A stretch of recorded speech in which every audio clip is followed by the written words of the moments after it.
I believe in polls. Trump's position at the top of the polls. New polls just came out today. I'm in first place in every poll. In recent national polls. Do early polls predict the U.S. presidency? Let's find out what history tells us here on Opposing Views. Our story begins in 1936 when the primaries were in full swing. Here's Roosevelt, World War II, the New Deal, you've heard of him. A name you're not familiar with is William Borah, the candidate with more than a 22% lead leaving the primaries. After the National Convention, Borah was nowhere to be found, and Landon and Knox would go on to help each other lose in FDR's second of 4 elections.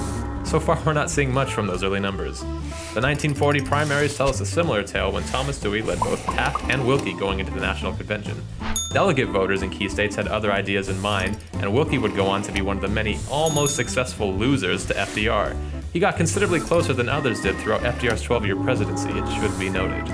Mixing it up, 1952, Kefauver and Russell. In this pre-election poll, things took a turn for the weird when Democratic candidate Adlai Stevenson went on to accidentally claim the ballot after giving a very good welcome address to the delegates. Stevenson would later lose to Eisenhower 44 to 54, but hey, not every underdog story has a happy ending. So what have we learned so far? Early polls couldn't be trusted in the days of Roosevelt, but are modern day voting trends more consistent? Well, according to the most recent election years, maybe not.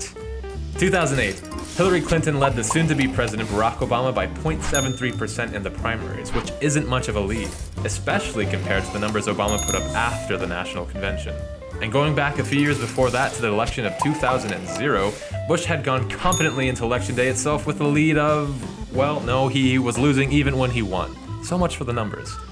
So what do you think? Do early poll percentages really predict the U.S. presidency? Maybe in light of a little history, we shouldn't be too quick to count our chickens before they've hatched. This has been Opposing Views.